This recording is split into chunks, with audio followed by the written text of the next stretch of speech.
Of Florida Governor Ron DeSantis' campaign was notoriously glitchy. This, however, will be hosted on former President Trump's X account. It'll be at 8 p.m. tonight, and it's an opportunity for the former president to connect with a new audience, a different kind of audience than the sort of more traditional conservative platforms that he's been on, and also illustrate the changing nature of Silicon Valley politics. Elon Musk, now supporting the former president, had been a critic in the past, among others like Peter Thiel, David Sachs. This is a change that we've seen over the last just 4 years or so, where now the tech world, the crypto world, is starting to lean a little bit more to the right than it had in the past, Jose. And Dasha, meanwhile, it seems as though Trump is so hyper-focused on the sizes of crowds. He falsely accused the vice president of using AI to fabricate photos of crowds at her campaign events. What's going on? Yeah, this is a sort of conspiracy that's been floating around on right-wing social media accounts claiming that Vice President Harris is fabricating her crowds at rallies, at airports. Of course, no merit to that. But as you know, the former president is big on crowd size. He famously touts his own crowd sizes, sometimes embellished, and is seeing now this exuberance, as Gabe called it, on the Democratic side that had been lacking for so many months, and is looking at the polls as well, which we know are right now a little bit more favorable to Democrats, although it's still a tight race, and the Trump campaign is still recalibrating how to take this on in these last however many days we've got till the election. 80-something? Yep, 80-something is right. 5th of November. Gabe Gutierrez and Dasha Burns, thank you both so very much. And for more on this, I want to bring in Victoria de Francesco Soto, the dean of the Clinton School of Public Service at the University of Arkansas, and former Republican Congressman Carlos Curbelo from Florida. They are both MSNBC political analysts. So, Victoria, first with you. The new polling in 3 swing states shows some movement towards Harris on issues, among others, of immigration. The vice president discussed the issue this weekend. Here's what we heard. We know our immigration system is broken, and we know what it takes to fix it. Comprehensive reform that includes strong border security and an earned pathway to citizenship. This is just almost carbon copy to what we've heard from President Biden and others. Is this, Victoria, enough, or does she have to define things even more? Jose, this is part of the strategy that Vice President Harris is going to have to employ with regards to immigration. The other piece of it is highlighting that she is going to be strong. And during her rally in Arizona, I loved how she came out and she asserted that she is part of those law enforcement officials that went after the bad actors, that went after the drug cartels, the smugglers, the transnational gangs, because for better or worse, immigration has really become linked to the issue of crime, because we hear all of these terrible stories that highlight the crime component. And for her to set out and say, I'm going to go after these bad actors, but at the same time, I want to make pathways for the folks who are here, the law-abiding immigrants, the DACA recipients, the path to citizenship. So I really like how she's balancing that toughness with we've got to fix the problem. Carlos, meanwhile, Trump's running mate, Senator J.D. Vance, discussed Trump's mass deportation plan. Here's some of what he said over the weekend. President Trump is absolutely right. You cannot have a border unless you're willing to deport some people. I think it's interesting that people focus on, well, how do you deport 18 million people?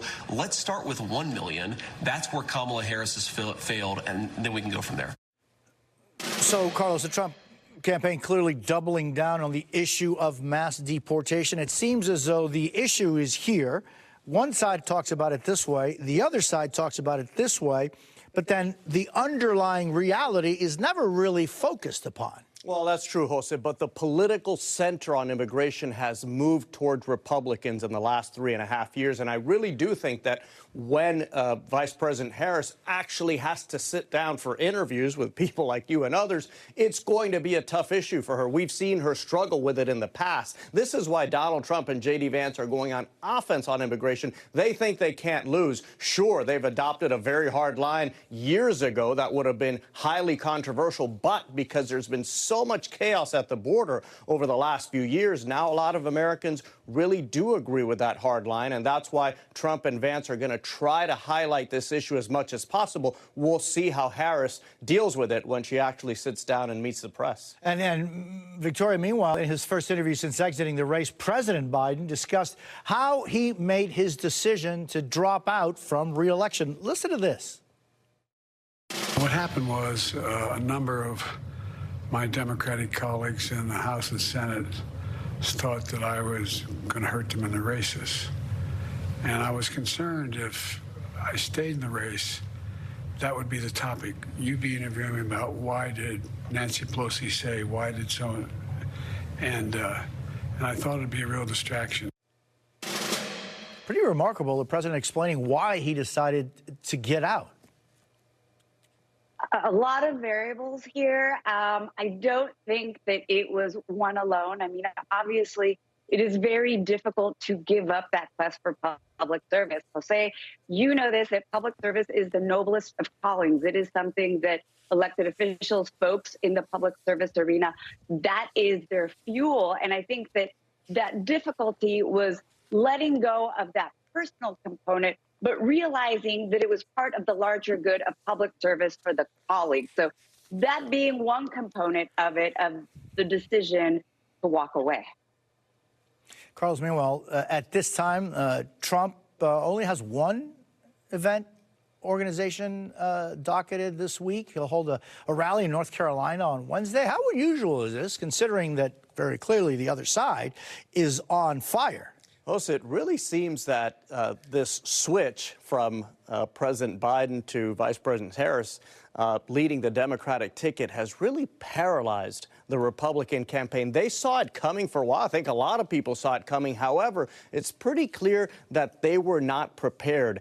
They're still figuring out which are the attacks that are going to work. The personal attacks that President Trump has launched in recent weeks, they're clearly not working. That's not resonating. The attacks don't stick. If anything, they're resonating to the negative. Well, they're hurting him. That's right. So this is a campaign in flux right now. They're figuring out how to go forward. I think they're going to watch this Democratic convention, see what the themes that the Democrats embrace are, and then try to retool afterwards. But right now, it's a campaign that seems frozen in time. Victoria, I'm just wondering your thoughts on that. It would seem as if during this time, a week before a convention, that it would be that the other side would do everything in their power to create some headlines and movement on their side before the convention begins.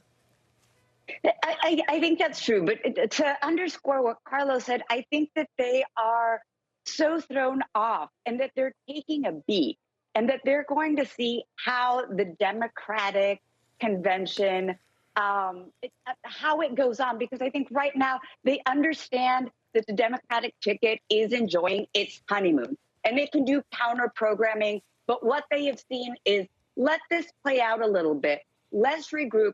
Let's huddle in our war room and then strategize. Because if there's one thing that we know about the Trump campaign is that they can be very tactical and very calculating. They need to settle, calm down. I think there was a lot of emotion in that switch that, quite frankly, Donald Trump did not expect. And then I think following the Democratic convention, we are going to see some very targeted lines of attack. Whether they stick or not is a different story, but we're going to see a whole new portfolio of attacks within a week. Victoria, Francisco Soto, and Carlos Curbelo, thank you both so very much for being with us this morning. And now to new developments from former President Trump. Just this morning, NBC News learning Trump served the DOJ with a notice of intent to sue the Justice Department for $100 million in damages over what he calls election interference. The former president calls the FBI search at Mar-a-Lago illegal and unconstitutional. Joining us now with the latest is MSNBC legal correspondent Lisa Rubin. Lisa, good morning. What do we know about this notification? Well, Jose, former President Trump intends to sue the Department of Justice for what he calls an unconstitutional raid at his home, Mar-a-Lago, in August of 2022. That's a claim that largely has to be brought within a certain amount of time. And the way that the law works is, first, somebody who's making a claim against the federal government for damages has to serve a notice on the affected federal agency. Here, that's the Department of Justice. And then they give that federal agency an opportunity to respond. If they don't respond within 6 months, then that person can initiate a suit. So this is Donald Trump's attempt to reclaim the narrative, as you were just discussing in your last segment. He's going to go on the offensive and say the Department of Justice unlawfully searched his home and owes him not just $100 million, $115 million for the costs that he incurred in defending himself against the Mar-a-Lago litigation, and also $100 million in punitive damages for maliciously prosecuting him and ignoring his constitutional rights. That's his allegation, Jose. And so, Lisa, explain this to me just as far as paperwork-wise. So this is a statement of possible intention to file. The Justice Department now has 6 months to respond. And if not, it doesn't mean that that process will go forward either way, right?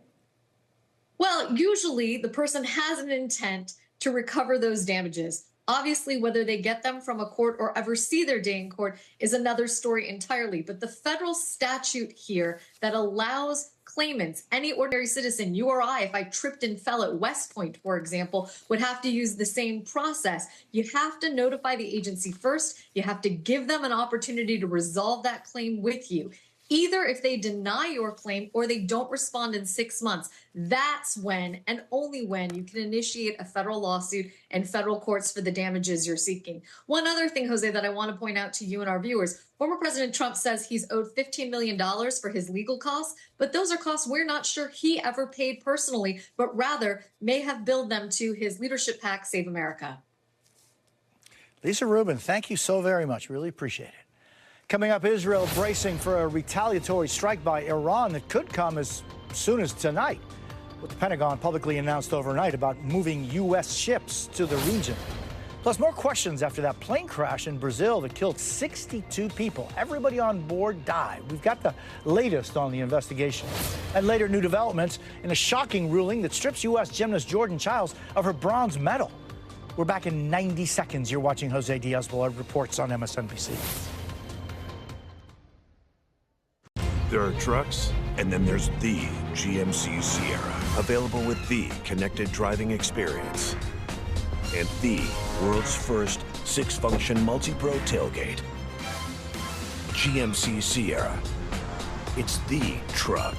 Get 1.9% APR on select 2024 Sierra 1500 models, or get over $2,700 purchase cash. Plus, current eligible GMC owners get an additional $2,500 purchase allowance.